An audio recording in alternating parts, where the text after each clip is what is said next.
सबसे पहले तो मैं परमेश्वर पिता का धन्यवाद देता हूँ कि परमेश्वर पिता ने आपके बीच में खड़े होने के लिए अच्छा सा मौका दिया। ईश्वर प्रभु का धन्यवाद हो और आपका भी धन्यवाद हो कि आपके बीच में अच्छा सा मतलब प्रभु का वचन बताने के लिए मौका मिला। ईश्वर प्रभु को बहुत बहुत धन्यवाद देता हूँ कि प्रभु का वचन बांटने के लिए मौका मिलता है तो एक बड़ी सी बात है। तो वैसे ही प्रभु ने मुझ मेरे जीवन में दे दिया, इसलिए प्रभु का धन्यवाद हो। क्योंकि हम कई बार नहीं करना चाहते फिर भी हम करते हैं। तो जैसे पौलुस भी लिखता है कि जो मैं करना चाहता वो नहीं कर पाता और जो मैं नहीं करना चाहता वो करता हूँ। तो वैसे हमारे जीवन में भी कई बार करने का मन नहीं फिर भी हम करते हैं। तो वो परमेश्वर का अनुग्रह ऐसा हमारे जीवन में है। तो आज का प्रभु ने ये अच्छा सा मौका दिया, इस प्रभु का मैं बहुत बहुत धन्यवाद देता हूँ। और मेरा गवाही भी आपने सबने बताया, मेरा गवाही बाकी है। मेरा गवाही भी थोड़ा सा मतलब बताऊँ, मेरा पूरा नहीं लेकिन जो परमेश्वर ने जो मेरे जीवन में कामों किया है और मेरे घर परिवार के जीवन में कामों किया है, सब प्रभु का धन्यवाद हो कि मेरे घर परिवार को भी परमेश्वर ने संभाल के रखा है पिछले हफ्तों से। और हर कामों में हर बातों में जहाँ काम करने के लिए गए थे वहाँ से भी काम करके घर पे अब आए हैं। तो उनको अच्छे से संभाल के रखा हर कामों में हर बातों में। और मेरी मम्मी मेरे पापा को भी संभाल के रखा, हर जरूरत को पूरा किया है सही समय पे। कई बार छोटा मोटा दुख तो आते रहता है फिर भी परमेश्वर उनको जरूरत को पूरा करता है। और मेरे लिए भी प्रार्थना करना कि मेरा घर परिवार के लिए कि परमेश्वर उनको विश्वास में आगे बढ़ाए। सबके शायद घर पे अच्छे से मतलब विश्वास होगा, लेकिन मेरे घर पे विश्वास तो है, अच्छे से जानते हैं, फिर भी वचन का कुछ पालन नहीं करते हैं। मतलब सब कुछ जो बुराई था, जो मतलब खाने वाली चीज़ था वो पहले खाता था, वो सब कुछ छोड़ दिया। लेकिन जो आत्मिक जीवन में है वो अच्छे से जानते नहीं, इसलिए उनको पता नहीं। तो उनके लिए प्रार्थना करना कि परमेश्वर उनके जीवन में अद्भुत कार्य करे। और मेरी मम्मी के लिए प्रार्थना करना। ऐसे देखा जाए तो मेरे घर में जैसे मम्मी ही विश्वास ये करके मैं बोल सकता हूँ, क्योंकि मैंने बहुत बार देखा जब मैं विश्वास में नहीं था उसी समय हमेशा मम्मी हम मतलब प्रार्थना करने के लिए बोलती थी। और हमको मतलब मैं वचन नहीं पढ़ता था, ऐसे ही बाइबल लेके बैठता था, क्योंकि कुछ पता नहीं चलता था। ऐसे ही बैठने के लिए बोलता था, बैठ जाता था। और प्रार्थना जो करता था वो मैं ऐसे बीच बीच में देखते रहता था कि क्या प्रार्थना करेगा, लेकिन मुझे इसी समझ नहीं था। उसी समय से विश्वास करते हैं। तो आज भी मुझको पहले तो कॉल करते हैं तो मुझको पूछते हैं कि प्रार्थना किया, प्रार्थना करते हो मेरे लिए प्रार्थना करना करके बोलते हैं। लेकिन दूसरे मेरे भाई के जैसे कॉल करता हो तो क्या कर रहे हो, क्या और कैसा पढ़ाई चल रहा है, वो उसके पूछते हैं। लेकिन वचन के बारे में या बाइबल के बारे में या प्रभु के बारे में कुछ नहीं पूछते। तो ऐसे ही उनके लिए प्रार्थना करना कि विश्वास में आगे बढ़ाए। और वही मेरा प्रार्थना रिक्वेस्ट है। और प्रभु को मैं धन्यवाद देता हूँ कि मेरी हर जरूरत को पूरा किया। और बहुत सारी बातें सीखने के लिए भी परमेश्वर ने सहायता मदद किया है। कई बार थोड़ा बहुत इंग्लिश भी सीखा है और तो उसमें भी सहायता परमेश्वर ने किया है। कई बार याद नहीं रहता तो कभी कभी निराश भी हो जाता है, लेकिन परमेश्वर जरूर सिखाता है। तो मैं भी परमेश्वर पिता का धन्यवाद देता हूँ। और जो आपने सबने बोला ऐसे ही मैं भी एक वचन बोलना चाहता हूँ। Matthew chapter 19 verse 26, with man this is impossible but with God things are in possible. मतलब परमेश्वर एक मनुष्य से नहीं होता, जो मनुष्य से असंभव है लेकिन परमेश्वर के लिए सब कुछ संभव है। तो वैसे ही हमारा ये मेरा जो मैंने भी वचन ऐसा सुना था, अभी सुना, तो परमेश्वर का यही वचन में यही भी बोलता है कि हमारे लिए सब कुछ असंभव है, लेकिन परमेश्वर के साथ हम अगर जीवन में अगर कुछ बीता है तो वो सब कुछ संभव है।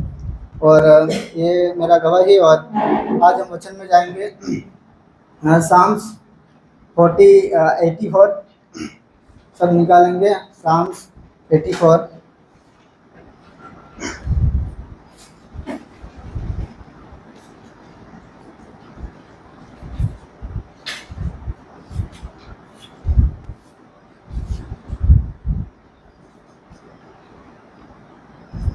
शाम से 84 मैंने जब ऐसा सामने मतलब शाम को जब पढ़ रहा था, मैं एक उनकी वचन से पहले अध्याय से मैंने लिया था।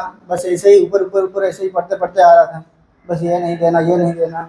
और इसमें आया तो फिर और डाउट हो गया। ये मतलब ये भजन को मतलब लिखने वाला एक कौरह के जो वंश के थे, जो मतलब पुत्र थे, उसमें से किसी ने ये भजन लिखा है। लेकिन मेरे जीवन में कई बार होता है जब मैं बाइबल बहुत सारे लोग पढ़ते हैं लेकिन मैं कम पढ़ता हूँ। जब मैं पढ़ता हूँ, जब मुझको कुछ समझ नहीं आता, मैं वहाँ से ही रुक जाता हूँ।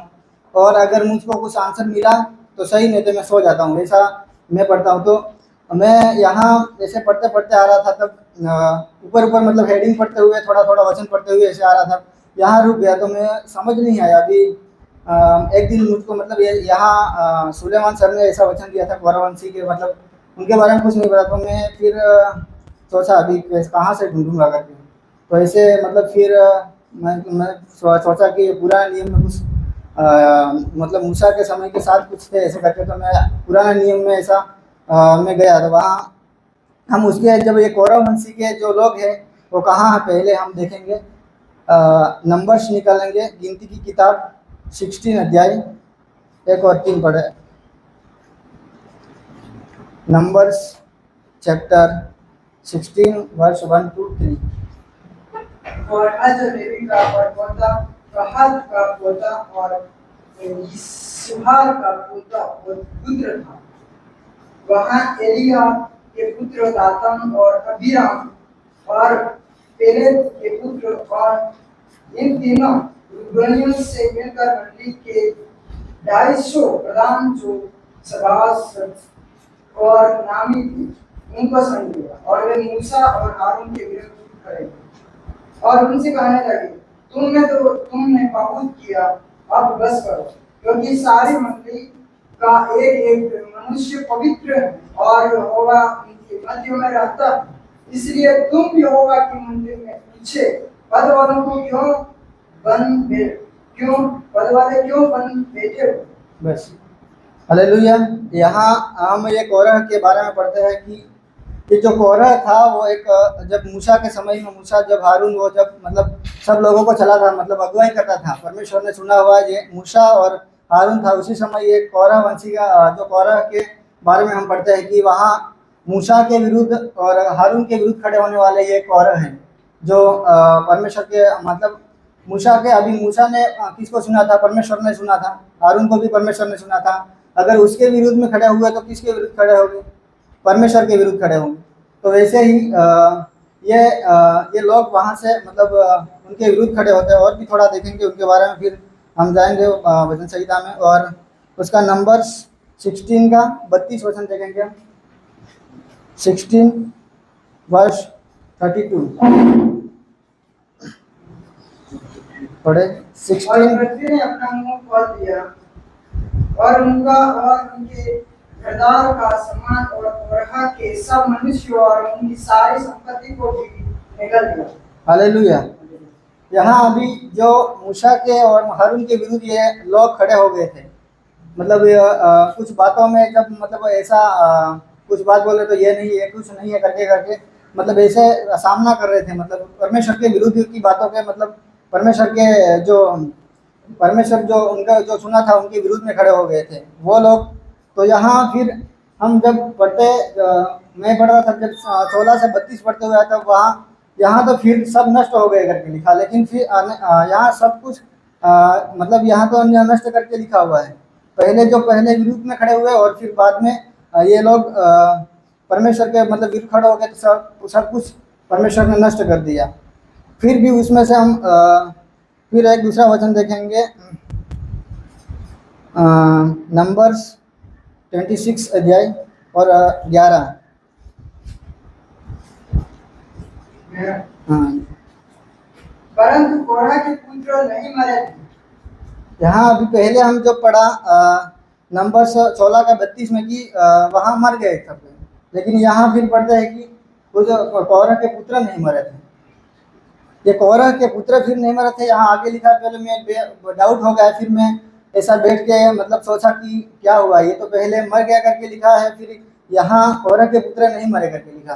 तो मैं डाउट में ऐसा, तो फिर सोच के तब ये मतलब वचन में ये है कि जब उसके जो हारून और मूसा के विरुद्ध जब खड़े हो गए तो कौरह के वंश के लोग थे। कौरह मतलब एक लीडर था मतलब लोगों का। यहाँ लिखा है कि 16 का 2 में लिखा है कि 250 प्रधान मतलब यो उस इतने लोगों का ये मतलब एक अगुआ, जैसे मूसा अगुआ था वैसे जितने लोग उनके मूसा के विरुद्ध और हारून के विरुद्ध खड़े हुए थे उतने लोग से ये उनका मतलब अगुआ था कौरह। तो उनका नाम वो कौरह था। तो उनमें से वो विरुद्ध में खड़े होकर उनको मार दिया। और फिर यहाँ लिखा है कि गिनती 26 अध्याय का 11 में लिखा है कि परंतु कौरह के पुत्र नहीं मरे थे। तो ये कौरह के पुत्र क्यों नहीं मरे थे कि जब वो उनका जब वो हारून और मूसा के विरुद्ध खड़े हुए थे तब जो कौरह खड़ा हुआ था और बहुत सारे लोग खड़े हुए थे। उसमें से कई लोग नहीं खड़े हुए थे, वो परमेश्वर से मतलब अच्छे से प्रार्थना करने वाले थे। अगर हम ऐसी बातों देखेंगे कि कहाँ से प्रार्थना करने वाले थे, तो देखेंगे दूसरा इतिहास, सेकंड क्रॉनिकल्स चैप्टर 20,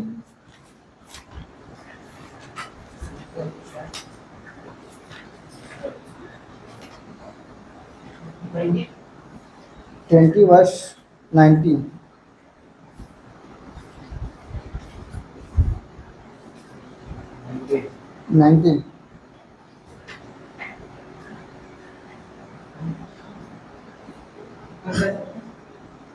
दूसरा इतिहास चैप्टर अध्याय 20 और उसका 19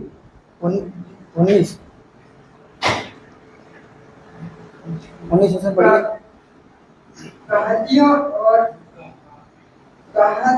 कहातियों और कोरियों में से कुछ लेवी खड़े होकर इस्राएल के परमेश्वर यहोवा की स्तुति अत्यंत ऊंचे स्वर से करने लगे। बस वहाँ यहाँ भी हम पढ़ते हैं कि जब ये एदोम के साथ ये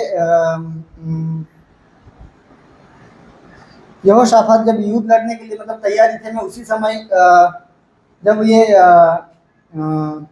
यहोशापात जब मतलब लोगों को बताता है, और बहुत सारे यहाँ उपवास के बारे में लिखा है, बहुत सारी बातें करता है, लेकिन उसी समय एक युद्ध करने में तैयारी था उसके सामने में, सदोम के सामने। तब ये कोरह के लोग वहाँ प्रार्थना कर रहे थे, बोला मतलब युद्ध के लिए, वो युद्ध मतलब उनका वहाँ युद्ध कैसे लड़े वो। एक मिनट देखेंगे,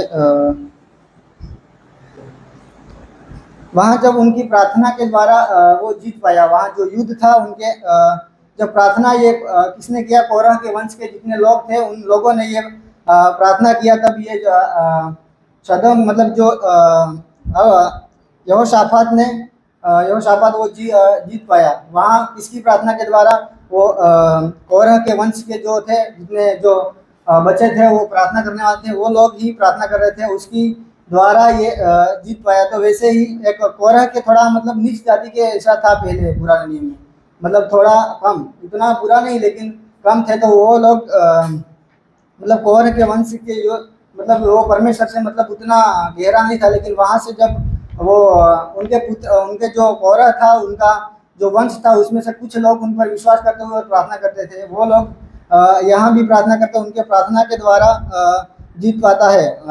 और उनका युद्ध मतलब प्रार्थना से युद्ध करता है वो, और प्रार्थना से उनको जीत दिलाता है। वैसे ही हम इफिसियों की पत्री में भी 6:10 और 10 से लेकर 20 में भी वहाँ हम हथियार कितना कैसा हथियार हमारे जीवन में होना है, वहाँ कैसा तलवार होना है, वो सब कुछ बातें लिखा, कैसे मतलब किसके द्वारा हम कैसे लड़ना है, अगर सामने वालों कैसे क्या करेगा, तो हम अगर हमको मारने के लिए आएगा तो कैसे लड़ना, वो सब कुछ हथियार के बारे में बातें किया कि तुम भी ऐसा ज़्यादा से ज़्यादा हम विश्वास के द्वारा और विश्वास के द्वारा प्रार्थना के द्वारा युद्ध लड़े। तो वहाँ यहाँ भी जो युद्ध कोरह ने जो युद्ध किया, वो उनका प्रार्थना के द्वारा किया और वो जीत पाया। तो वैसे ही वहाँ कोरह के बारे में भी पढ़ सकते हैं। और दूसरा हम देखेंगे,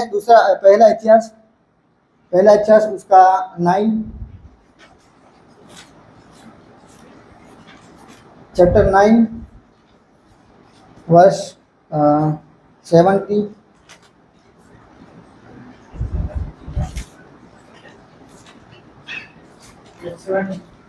चार बालों में से अपने अपने भाइयों सहित सलूम,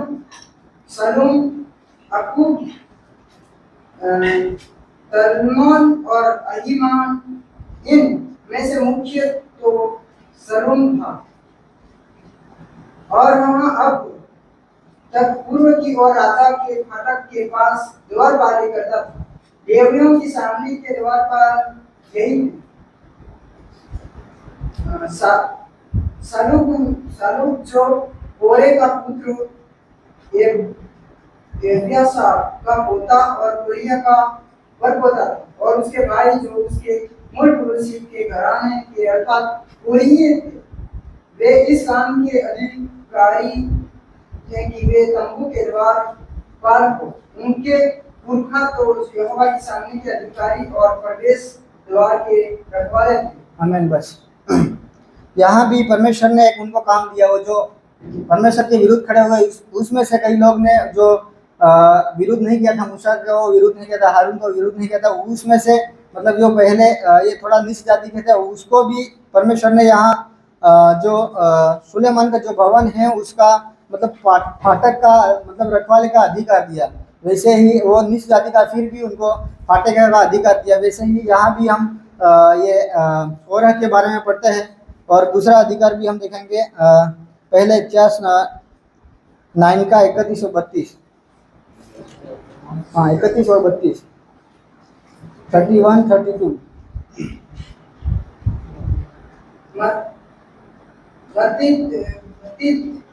मत्तित्याह नामक एक लेवी जो कोरही सल्लूम का जेठा था, उसे विश्वास योग्य जानकर तबों पर बनाई हुई बासों का अधिकार नियुक्त किया गया था। उसके भाइयों अर्थात कहातियों में से कुछ तो भेंट वाली रोटी के अधिकारी थे कि हर एक विश्राम दिन को उसे तैयार किया गए। हालेलुया। यहाँ भी एक यहोवा ने उनको अधिकार दिया। वहाँ जो भवन में था उसी में जब ये यहाँ पढ़ते हैं कि मत्तियाह नामक ने एक लेवी को कोरह की मल्लून का जेठा था, उससे विश्वास योग्य जानकर तवों का बनाई हुई वस्तुओं का अधिकार नियुक्त किया था। उसने भाइयों को अर्थात कहातियों में से कुछ को भेंट वाली रोटी के अधिकारी थे कि हर एक विश्राम को उसे तैयार करे। जो विश्राम दिन जो रोटी वो खाया करते थे, वो इसी बात को ये यहाँ देता है कि उसका भी अधिकार मतलब दिया था उन लोगों को कि वहाँ कुछ उसी दिन तैयारी करे। जब शायद वो उसी समय शायद कुछ दिन के बाद ऐसा कुछ मना थे वहाँ, तो वहाँ जब रोटी ऐसा कुछ करते थे तो वहाँ उसका बनाने का अधिकार भी वहाँ अधिकार था। वो एक कोरह का वंश का एक मनुष्य था जो मत्तियाह नामक था। वो लेवी जो कोरह की मल्लूम का जेठा था, मतलब उसका जो जैसे शाम को जो उनका बड़ा बेटा था उसको मतलब अधिकार दिया था। वहाँ भी एक कोरह के बारे में पढ़ते हैं, वहाँ भी कोरह को अधिकार दिया। और पहला इतिहास उसका 9 का 32 पढ़ेंगे। यस। उसके भाई अर्थात कहातियों में से कुछ तो भेंट वाली रोटी के अधिकारी थे कि हर एक विश्राम दिन को उससे तैयार किया गया। हालेलुया। यहाँ भी हम देखते हैं कि वहाँ भी कुछ अधिकार मतलब जो भवन में था वहाँ भी कुछ अधिकार दिया। जो भी कुछ अंदर था जो आराधना करने में जो भी कि अगर हमारे क्लास में ऐसा देखते तो कुछ देते हैं किसी को मतलब ये करना तो ये करना करके, तो वैसे ही वहाँ भी अधिकार थे। उसमें उनमें ये कोरह के लोग भी थे वहाँ प्रभु का काम करने के लिए प्रभु का भवन में, और कुछ गीतों भी गाते थे उसमें भी ये शामिल थे। उसमें से बहुत सारे लोग थे वो एक कोरह के वंश के थे। और अभी हम जाएंगे वो साम्स 82 में। तो कोरह के बारे में हमने थोड़ा पढ़ा क्योंकि अगर ये कोरह ने लिखा तो उनके बारे में थोड़ा पढ़ना है, तब हमको पता चलेगा कि क्या है करके। अभी दूसरा वचन पढ़े, साम्स 84 का 2। मेरा प्राण यहोवा के आगमन की अभिलाषा करते करते मूर्छित हो चला। तेरा तन मन दोनों जीते परमेश्वर को पुकार रहे। हालेलुया। यहाँ जब ये कोरह के वंश के जो कोई व्यक्ति मतलब एक भजनकार मतलब भजन लिखता है कि यहाँ एक इस भजन में हम 3 पाठ करते हैं कि पहला का जो पहले वचन से लेके 4 वचन तक, उसमें हम वो चौथा वचन वो उतना सबका एक ही मैंने बनाया है क्योंकि 3 मतलब अलग अलग भाग किया मैंने। तो वहाँ चौथा वचन में लिखा कि क्या ही धन्य है वे जो तेरे भवन में रहते हैं, वे तेरी स्तुति निरंतर करते हैं। वहाँ एक कोरह का जो लिखता है, भजनकार लिखता है कि क्या ही धन्य है जो तेरे भवन में वास करना चाहते हैं, तेरे मतलब तेरे सम्मुख रहना चाहते हैं करके ये भजन लिखता है। और दूसरा दूसरा है 5 से लेके 8 तक वचन। उसमें 5वां वचन पढ़ेंगे, क्या ही धन्य है जो मनुष्य जो तुझ से शक्ति पाता है और वे ही सियोन की सड़क की शुद्धि रहती है। मतलब यहाँ भी कैसे वाले लोगों को धन्यवाद धन्य कहता है। मतलब ये वचन जो भजनकार कैसे वाले लोगों को बोलता है कि क्या ही धन्य है मनुष्य जो तुझसे शक्ति पाता है। जैसे मतलब परमेश्वर से शक्ति पाते हुए युद्ध लड़ता है उसको बोलता है। जैसे हमने अभी देखा कि आगे कि कोरह के जो लोग थे उसमें से मतलब प्रार्थना करते थे और जो युद्ध था उसमें जीत पाया। तो वैसे ही प्रार्थना करके जो तुझ पर भरोसा रखते हुए काम करते हैं उसको धन्य करके बोलता है। भजनकार जब लिखता है तब एक बहुत एक विश्वास में भी आगे मतलब विश्वासी लोगों को भी समझ बहुत आता है और उसमें से धन्य करके बोलता है जो परमेश्वर पे आज हम भी जैसे हमारे जीवन में भी लेंगे तो हम अगर परमेश्वर पर भरोसा करते हैं तो धन्य है, अगर नहीं करते तो नहीं धन्य है। बात वही हमको सिखाता है कि तुम अगर हम और आप विश्वास करते हो और परमेश्वर की आशा लगाते हुए हम कुछ करते हैं तो धन्य है करके लिखा। और लिखा है कि वो जिनके सिय्योन की सड़क की शुद्धि रखता है। मतलब यहाँ भी जो सिय्योन का जो सिय्योन जब जैसे कि शायद भजन संहिता 25 में कुछ लिखा है कि जो यहोवा पर भरोसा रखता है वो सिय्योन पर्वत के समान है जो टलता नहीं वरन सदा बना रहता है करके। तो वैसे ही यहाँ सिय्योन पर्वत के मतलब सिय्योन के बारे में भी लिखा है कि जो उस पर भरोसा रखता है वो सिय्योन पर्वत मतलब वो टलने वाला कभी नहीं है और वो हमेशा बने रहता है। तो वैसे ही अगर जो शक्ति पाता है वो हमेशा बना रहता है, वो सिय्योन पर्वत के समान है, वो टलता नहीं वरन सदा बना रहता है। तो यहाँ ये बात को भी लिखा। और तीसरा पार्ट देखेंगे, तीसरा 9 से लेके 12 तक जो तुझ पर भरोसा रखते हैं वो धन्य करके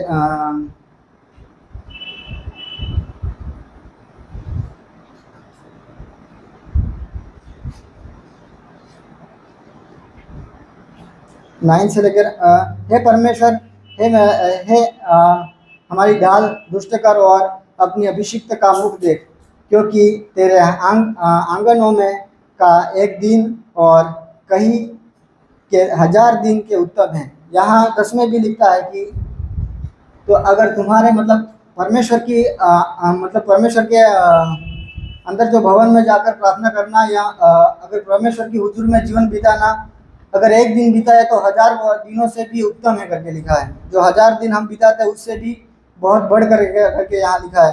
तो ये भजनकार बहुत लिखता है जो परमेश्वर के जो बहुत जो शायद वो उसमें प्रार्थना करने वाले थे उसमें से ही होगा कि ये भजनकार लिखता है कि तेरे मतलब तेरे अंदर मतलब आपसे मैं प्रार्थना करते हुए आप एक दिन बिताओ तो मेरे मतलब 1000 दिन से भी अच्छा दिन है करके लिखता है।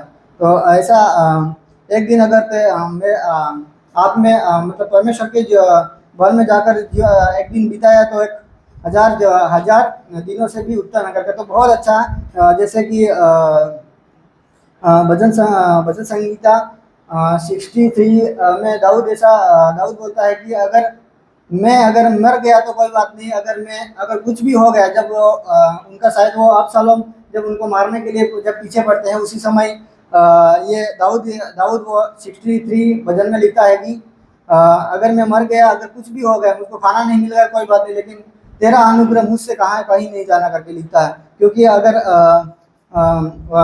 उससे दूर हुआ तो बहुत मैं नष्ट हो जाऊंगा करके। तो वैसे ही ये भी भजनकार वैसे ही सेम मतलब ऐसी बातों लिखता है जिसे हम दूसरा वचन में देखें कि मेरा प्राण यहोवा के आंगन की अभिलाषा करते रहते मूर्छित हो चला है। मेरा तन मन दोनों जीविते परमेश्वर को पुकारते रहे। मतलब यहाँ जब वो भजनकार लिखता है तो वो बोलता है कि मेरा तन मेरा मन सब कुछ तुझको पुकारता है करके। और एक और दूसरा भी भजन 42 शायद 42 निकाले। हाँ, यहाँ भी भजन 42 में बोलता है कि वहाँ भी एक कोरह के वंश के जो लिखता है जब मुश्किल के समय में ये बात बताता है, जैसी हिरनी नदी के जल के लिए हाँफती है वैसे ही हे परमेश्वर मैं तेरे लिए हाँफता हूँ।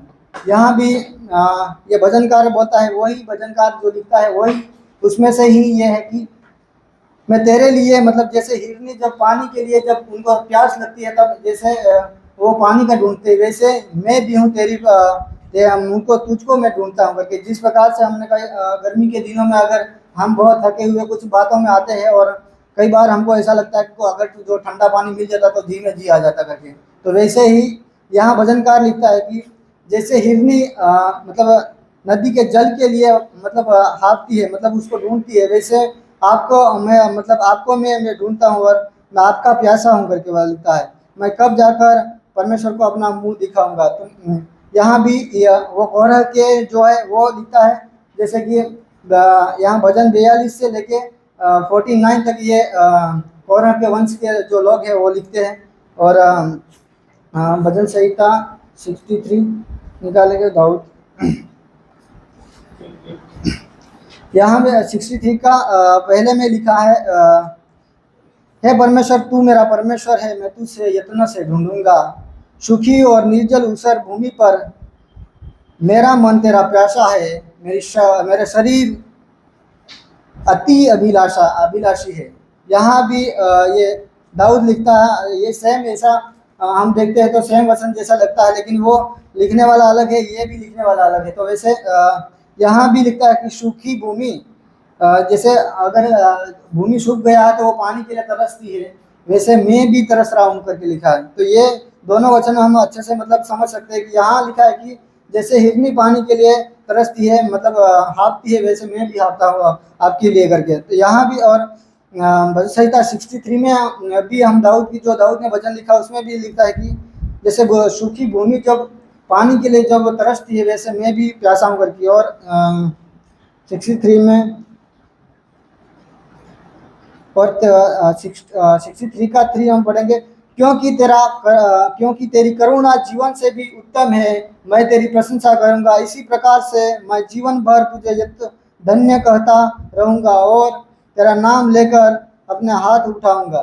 यहाँ भी बोलता है कि तेरी करुणा जीवन से भी उत्तम है। जीवन से उत्तम मतलब बात यह है कि जीवन, अगर जीवन चला जाएगा तो कोई मतलब नहीं है, लेकिन आपका अनुग्रह बहुत मतलब जरूरी है करके, क्योंकि हमारे जीवन से कुछ लाभ नहीं, लेकिन उनका अनुग्रह है तो लाभ है।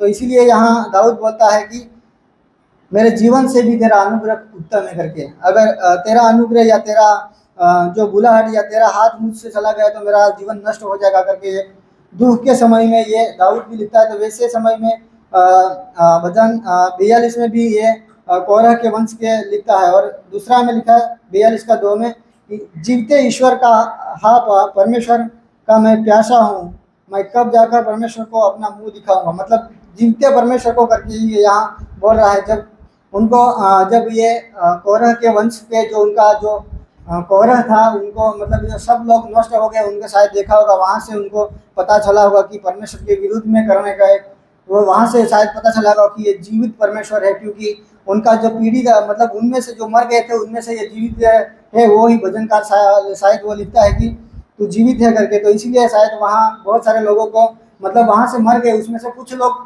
कितने लोग जिए वो पता नहीं, कितने लोग विश्वास करते हैं वो पता नहीं, लेकिन उसमें से उसकी वंश के ही थे वो परमेश्वर के विरुद्ध में खड़े नहीं हुए थे। उनका शायद वो लीडर था, वो शायद खड़े हो गए, बहुत सारे लोग उनके जो मूसा के विरुद्ध और हारून के विरुद्ध खड़े हो, लेकिन उसमें से कुछ लोग नहीं विरुद्ध हुए। अभी जैसे कि हम भी यहाँ पे देखते हैं कि अगर किसी के विरुद्ध में बहुत सारे लोग खड़े हो जाते हैं, लेकिन उसमें से कई लोग कुछ नहीं करना चाहते, उनको पता है कि परमेश्वर है करके, और जीवित परमेश्वर, वही भजन का यहाँ लिखता है। और हमने जो जैसे कि अभी 3 बातों हमने देखा कि 3 भाग किया था हमने पहले से।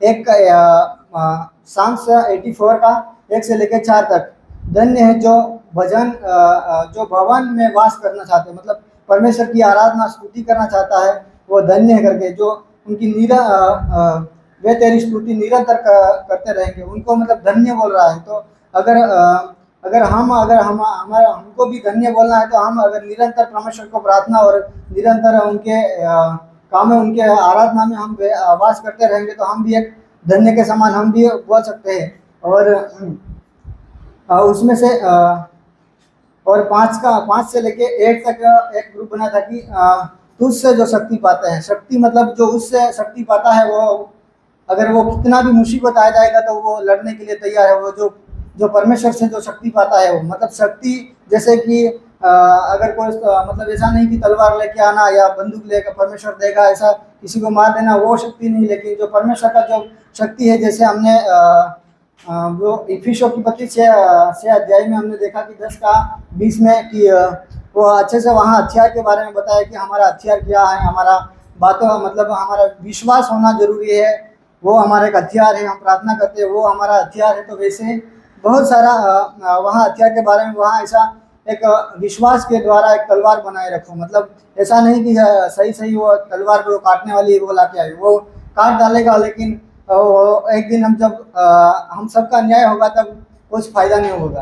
अगर हमको भी काट दिया तो हमारे लिए फायदा होगा, क्योंकि हम परमेश्वर से प्रार्थना करने वाले हैं। अगर प्रार्थना जैसे कोरह के जो कोरह से प्रार्थना से वो युद्ध को मतलब जीत दिलाया, तो वो सिर्फ प्रार्थना ही किया, वो वहाँ से ही ऐसे लोग जो सामने वाले थे वो लोग ऐसे ही डर गए, तो वैसे ही डर के भाग गए, तो समझ लो जीत गया। अभी जितना जो अगर हम कहीं लड़ाई के लिए जाता और हमसे डर जाता होता समझ लेना कि हम जीत गए।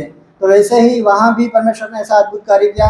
वहाँ लोग जो लड़ने के लिए जो लड़ने के लिए जा रहे थे वो कम लोग थे, और जो सामने वाले थे वो बहुत लोग थे, फिर भी वो परमेश्वर से प्रार्थना करते हुए आ रहे, ऐसे करके समझ के वो बहुत डर गए और भाग गए। तो वैसे ही अगर परमेश्वर से शक्ति पाकर हम परमेश्वर से शक्ति पाया तो हम कितना भी मुसीबत आए, कितना भी कष्ट आए, कितना भी युद्ध आए, उसमें हम लड़ सकते हैं। जब हम परमेश्वर की शक्ति पाते हैं तब हम परमेश्वर से शक्ति मतलब ऐसा बल या ताकत ऐसा नहीं, लेकिन परमेश्वर में जो शक्ति मतलब प्रार्थना से, विश्वास से, जैसे हमने इफिसियों की पत्री 6 अध्याय में हम पढ़ सकते हैं बाद में आपकी, वहाँ बहुत सारे हथियार के बारे में लिखा है, कैसे कैसे हथियार है, विश्वास का है, बहुत सारी बातें लिखा है, जो पूरा मुझको पता नहीं, पढ़ना जाएगा तो टाइम लगेगा, इसलिए वहाँ भी शक्ति। और हमें दूसरा ग्रुप बनाया था जो शाम से 84 का 9 से लेकर 12 तक तुझ पर भरोसा रखते हैं वो धन्य है करके।